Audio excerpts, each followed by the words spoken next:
You're watching LMCC.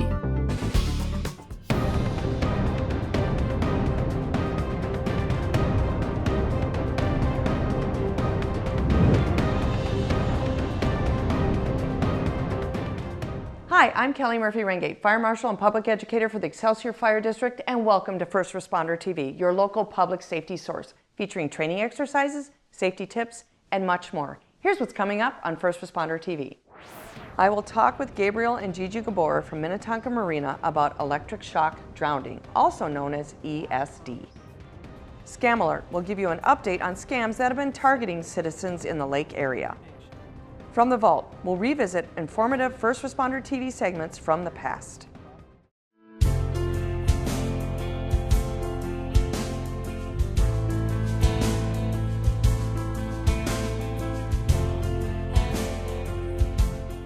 Joining me now is Gigi and Gabe Jabbour from the Minnetonka Marina in Shorewood. Thank you very much for joining us today. I'm going to start out by talking to Gigi. Gigi, in 2022, you were elected on the board of the Association Marina of Industries, is that correct?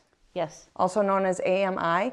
Can you tell us about that role and where you're finding your niche in that role? The AMI is a national nonprofit organization that's dedicated to educating marina professionals throughout the country and doing certification for those professionals. So there's training programs in place for professionals at the beginning to advanced levels, and they're the only national accrediting entity in the available for the industry. And they also do advocating for legislature and safety throughout the country as well. So there's a annual conference for training, and we get continuing education credits for that. And also there's online webinars like the one I sent you, and also some virtual trainings throughout the year. As a board member, are there changes that you believe you've made that are very positive and geared towards education? Definitely. We help form the curriculum for the year and make decisions on what sections of the industry to add more trainings to, and so that they can cover a diverse amount of topics, anything from preparing for hurricanes to electric shock drowning that's more pertinent in freshwater, covering OSHA codes that are specific to marinas and marine industry related companies. Great. So Gabe, you have a passion for NFPA 70, which is the electrical code. Can you tell me where that passion came from? Well, really, it's our passion is safety. And the way we function in our life is safety, environment, aesthetic. It's easy to paint a boat. It's harder to make it safe. And part of safety is the electrical component of the boat and the dock. And the last decade and a half, they discovered the electric shock syndrome, and that's became a very major issue lately in the industry, although it's an infancy in Minnesota. So so you talk about the infancy of learning about electric shock drowning, also called ESD. Tell us about what you guys have done as a team to heighten that awareness. Well, I mean, first of all, we try to talk to people who we see that they're doing the wrong thing without knowing they're doing the wrong thing, and try to bring it to their attention. These are issues that could affect negatively to people's well-being and life. And as time passed by, it's becoming more obvious that this is a very, very serious issue. Following the federal government adopting code in the state of Minnesota, and we, at this time, we're redoing all our marinas at a great cost, and some of them were built in 2009. It's not like 1911 or something like that, to abide by the latest standard. And even the marina we're sitting at today was built 2-3 years ago. Even this one is not clearly up to state of the art. and it was 2 years ago. At one time, yeah, because 2 things years ago. change. So can you explain to our viewers what electric shock drowning is? There is stray current in the water, and it's milliamps. It's not like 220 or 110. It has nothing to do with that.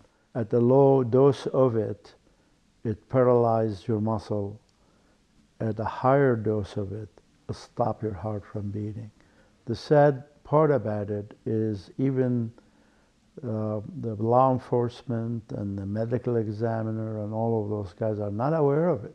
So it's rarely the death ever diagnosed at the electric shock. They always diagnose it as a heart attack and a stop of a heart. The only time it's documented is when there's a group of people on the beach, for example, and one of them goes in the water and get electrocuted, and another person follow him to or her to rescue, and both of them end up dying. Then they know that is. And everything intuitively come to the victim is against what they should do. When you go in there and you find yourself in a panic mode, the most likely decision you make at the time is to swim towards the dock, which is the source of the electricity, instead of swimming away from the dock. Now you talk about the source. So what is the common source of what we call stray current that can cause electric shock drowning?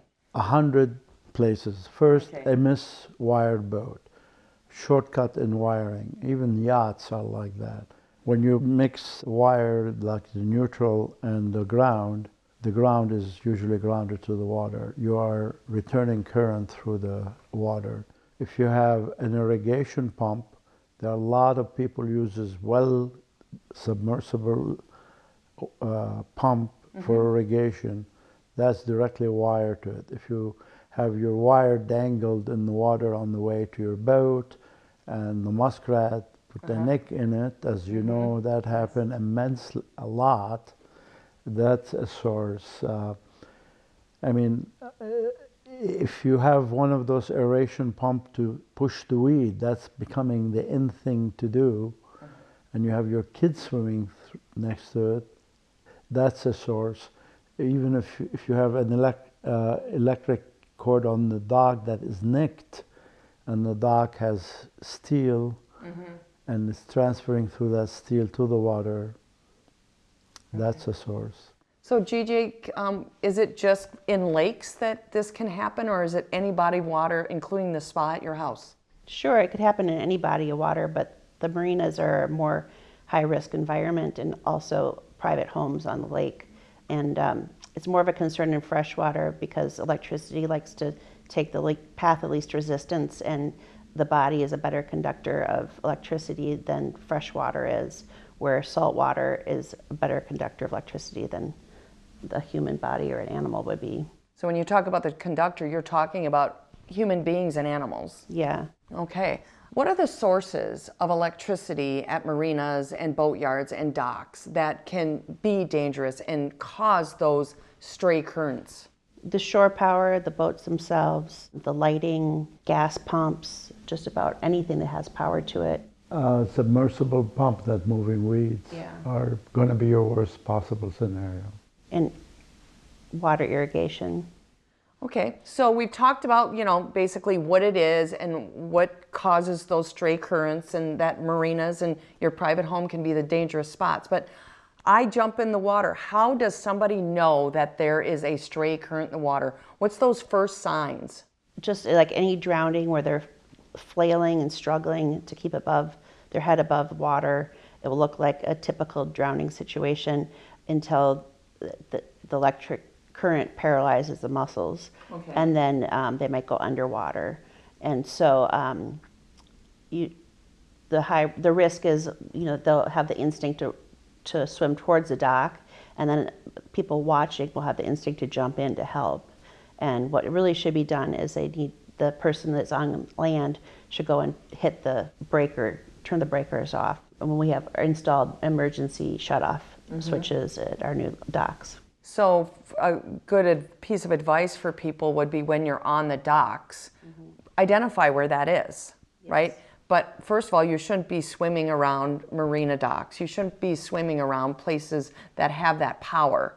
And you talked a little bit about why people, why are people in the water at marinas? What makes them go into the water? Well, it used to be that they would want to swim. The kids would want to jump off the backs of the boat and swim while the parents are doing whatever they're doing. And we've done a lot to educate our customers as far as emails and pamphlets and signage to tell them they can't swim in the marina and why. And also, we don't want paddling in the water either. Folks when paddleboarding was particularly popular, would want to bring their paddleboard and put it in the marina and paddle off. Well, especially if you're new to paddleboarding, you're going to fall off pretty frequently. And even if you're not, you're still being exposed to the current in the water just by the proximity that you are to the water. The chance that you touch the water is pretty high. And we've talked a lot about people, but our furry friends, how do they end up in the water and getting electrocuted? That was actually the first pattern they saw of that brought up the whole concept of electric shock drowning, where animals or dogs fetching balls and sticks, and they would start to struggle and look like they're drowning, and then the owner would jump in to save them, and then they would also be a victim of electric shock drowning. And so then you had the two the human and the animal both suffering from the same thing, and that's how they started looking into what the cause was, that it wasn't a normal drowning. So we talked about, I'm on shore, I see someone struggling, so I'm like, okay, it looks like they're in distress or even drowning, but if I'm in the water, how am I going to know like the warning signs? What's going to start happening to my body that I can go, oh, something's happening? Keep in mind, I can't, basically where I came from is not probably where I should go back to, but what things are going to happen to my body that are going to give me those first warnings? I don't know from experience, thank God, but a tingling in your body you would feel electrical current going through, and then it would go to paralyzing muscles, so inability to use your arms and legs as you normally would, and then also you could feel irregular heartbeats as far as your heart starting to go into fibrillation. So just basically that sense, something's wrong. Yeah. Like something's wrong, and I would just think the tingling might even feel a little bit like that little bit of electrocution some of us have experienced, and then that being paralyzed, but then after that, then it goes to the heart, and the heart stops. So you do have that whole cascade. You want to add something, Gabe? Yeah, I would like to add that the absolute advice should be, if there are electric current being fed to docks or anything, don't go in the water. And the industry which handle landscaping are very, very specific because they have those fountains in wetland that nobody could get in the water. You can't really process the information that fast when things happen. And the other sources to it is generator on boats too, or inverters. And things could be fine, but if you plug a faulty, either from as simple as electric toothbrush that is not grounded the appropriate way, that boat become compromised. So you can never have a scenario that you test it for the stray current. There is a way to test for it, by the way. But I could turn on my electric toothbrush that is misgrounded, and now we have a serious problem. Now the tool that we have purchased, although we really don't need it because we're updating everything, and I did it to perhaps help City of Excelsior in some of their docks, and other people mandate that every single item in the boat will be turned on when you test the boat. On, off. And then if it fails, then you know that's where the failure is. But if you have continuously bringing things to the boat, vacuum cleaner, yeah, pressure washer, a cooking plate. Just adding on, like people do in their kitchens, they do in their boats. They just keep adding more stuff. And as long as power keeps coming from that outlet, they just keep on adding. So this testing unit is about half the size of this table, and it connects to the shore power, and then the boat connects to it. And so it tests every element that's on the boat as you turn them on and off, so you could isolate where the problem is. Let me understand for our viewers. So as a homeowner with a private dock and a boat, there is something out there that I can test my boat to make sure it's safe, along with marine boats parked at marinas. There is a way to make sure I can make sure my boat is electrically safe. And that's this unit you're talking about. Yeah, safe at that moment. Safe at that moment. The best thing to do is to have all your outlet and current going to the leg changed to the current standard. Okay, the current standard. That act in lieu of a machine. You plug in the I mean, I have seen it in harbors that I've been traveling in. The guy pulls in, has it in the state-of-the-art marina, and every time he or she hooks up to the electricity, kicking the circuit breaker out. And he starts saying there's something wrong with the circuit breaker because I just left that marina and I was okay. Well, that marina did not update. So the safest thing you as a homeowner could do, and the easiest thing you could do, is update to the current code. And us commercial entities, by statute, they gave us another year. It was supposed to be the beginning of this year. Now it's the beginning of next year. We're prohibited to allow any boat to hook up to shore power without it being tested. And we worked with the agencies who are mandating such code that if we update the facility acting as a testing, and they just lately agreed that is correct. So for any, like if I was watching this interview, I'd start to get a little overwhelmed and a little anxious. So there are places for boat owners to go to make sure their boats are safe, because I want to keep my family, my children, and my dog safe if they're swimming around my boat, and then also those are the marinas. Now when you talk about, you know, this is NFPA 70 that we're talking about, the electrical code, that was supposed to, you know, go into service in 2025, which now is 2026. So if I were talking to any inspectors or fire marshals that do any kind of inspections around marinas or boat yards or any other, you know, entity on the lake that has, or a body of water that has electricity, I'd say start digging into NFPA 70 in the marina section, because you're going to want to know this stuff to keep your residents, your people on your lake safe. Is that a fair statement? That's safe, and we, me and Gigi, are more than happy to email them the webinar, and we will pay the fee affiliated with it for any inspector or any fire department who wishes to get a little more educated.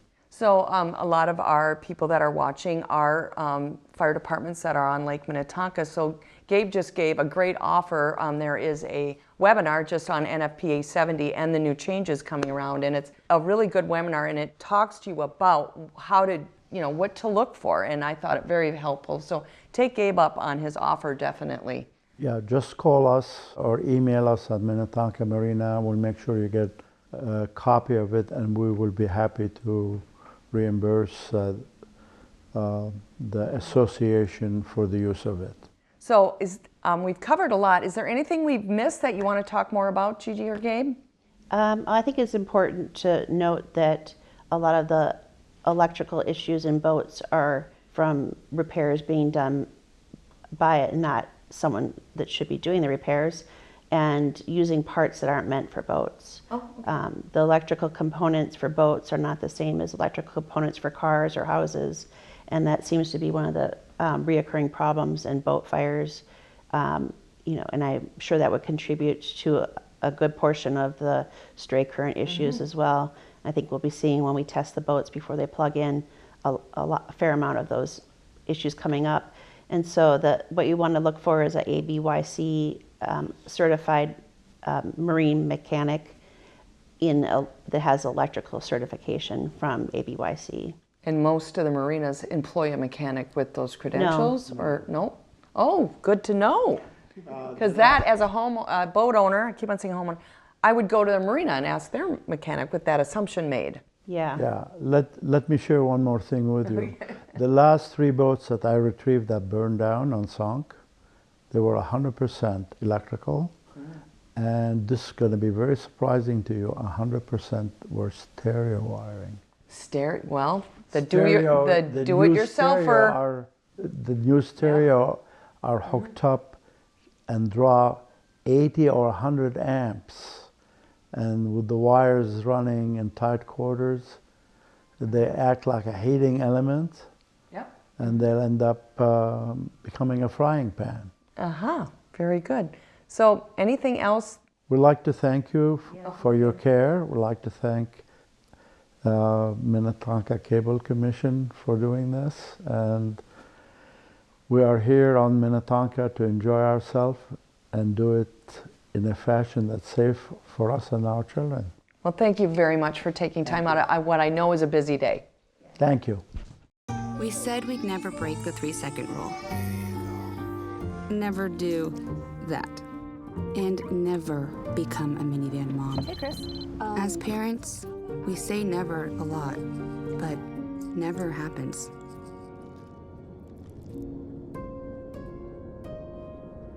So when you say you'd never leave your child in a hot car, know it can happen.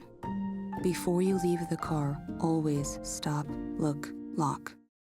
Welcome back to First Responder TV. It's time for Scam Alert. This segment alerts the public on scams that have been reported to local police departments.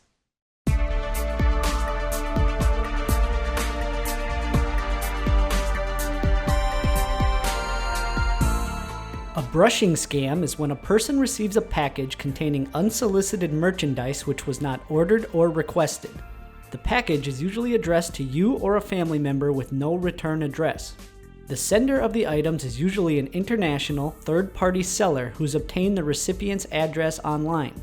They give the impression that you're a verified buyer, and if you write positive reviews for the merchandise, you get to keep it for free. These fake reviews help to fraudulently boost the product's ratings and sales numbers, which scammers hope results in an increase in actual sales. While it may appear to be a victimless crime, the reality is that your personal information may be compromised. Scammers often illegally obtain personal or account information and use it for many illicit activities. If you receive unsolicited merchandise, do not be swindled into paying for it. If you opened it and do not wish to keep it, simply throw it in the garbage. If you like it, you may keep it. By law, you may keep unsolicited merchandise and are under no obligation to pay for it. Change your account passwords as your personal information may have been compromised. Closely monitor your credit reports and credit card bills. If unsolicited merchandise arrives from Amazon, eBay, or another third-party seller, go to that company's website and file a fraud report. If you get a message on Facebook that says, "Look who died," don't click the link.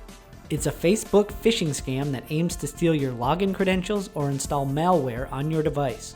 A friend sends you a private message that says, "Look who died," along with a link to a news article. When you click it, it asks you to enter your username and password in what appears to be a Facebook login page. This is the trap. As soon as you enter your information, it's sent straight to the scammer. The scammer then takes over the victim's account, locking them out, and sends the same message to your friends list. Scammers then have access to all your personal data, including email addresses, phone numbers, birth date, and more potential victims.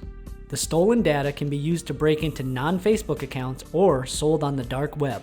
Users should not click on any link that looks unusual or suspicious, even if it comes from someone they know.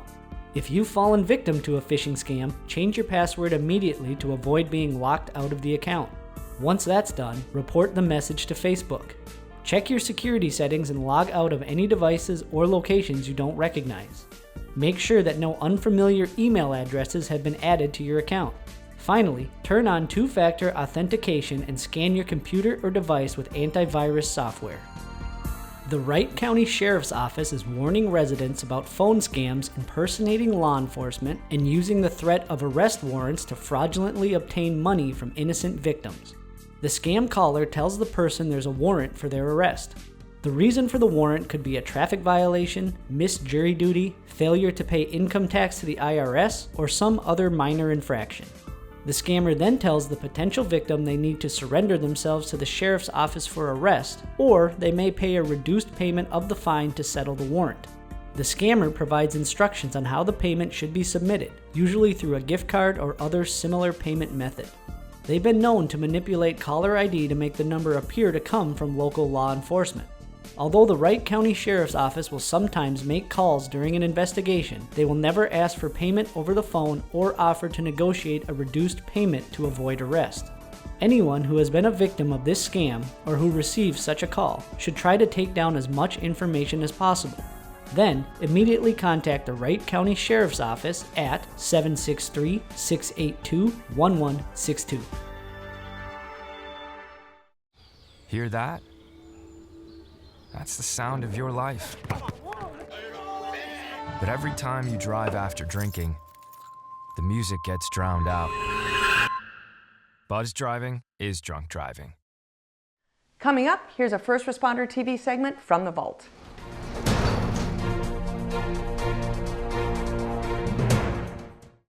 Welcome back to First Responder TV. Knowing how to properly install a child safety seat can be the difference between life or death if your family's involved in a car crash. Kyle Kirshner from the Orono Police Department will teach us the correct way to protect your family and your child passengers and keep them safe.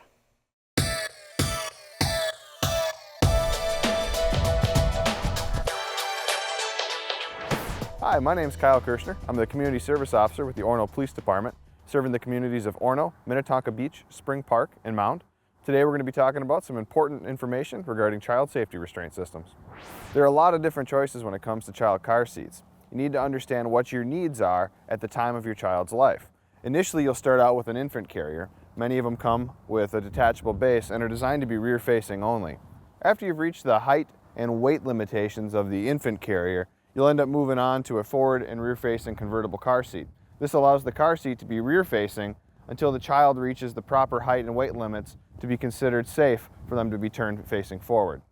After height and weight limitations are met by the forward-facing convertible, you can then move on to the high-back booster seat, which is a great seat as it allows for the correct boost and height for the child, as well as still providing the 5-point safety restraint system. The very first thing you want to reference before installing any child car seat is the vehicle's owner manual that it's going to be installed in, as well as the car seat's owner's manual. These are going to provide information as to weight specifications as well as location specifications as to where any particular car seat should be located within the vehicle. So today we're going to be installing this infant car seat base using the latch system. We've identified in the vehicle the locations that are capable of utilizing the latch, and now we'll go ahead and do it. We've identified the locations using the button symbols that were found within our owner's manual. We will lock and click in our latch connectors. And we'll then tighten down each side. You want to have any car seat tightened down to the point where there's less than 1 inch of play at the base of the car seat. Now that the infant carrier base is properly installed using the latch system, we can lock in our infant carrier itself. With rear-facing infant seats, there's always going to be the up and down play that's designed for inertia disbursement in case of an accident. Some common issues with car seat installation involve improper belt routing. Be sure to reference all the safety stickers on your car seat itself to determine the proper routing path. According to the National Highway Traffic Safety Administration, the leading cause of death in children is in automobile accidents. Having a child restrained properly in a child safety seat reduces the likelihood of injury from 71 to 85%. If you'd like more information on how to properly install a child safety seat, please contact the Orono Police Department or like us on Facebook. This is Kyle Kirshner with the Orono Police Department. Thank you for your time today. Thank you for watching First Responder TV, your local public safety source. If you have an idea for a segment or an upcoming fire prevention or life safety event, please let us know. This is Kellie Murphy-Ringate giving you information you can use, share, and to live by. See you next time.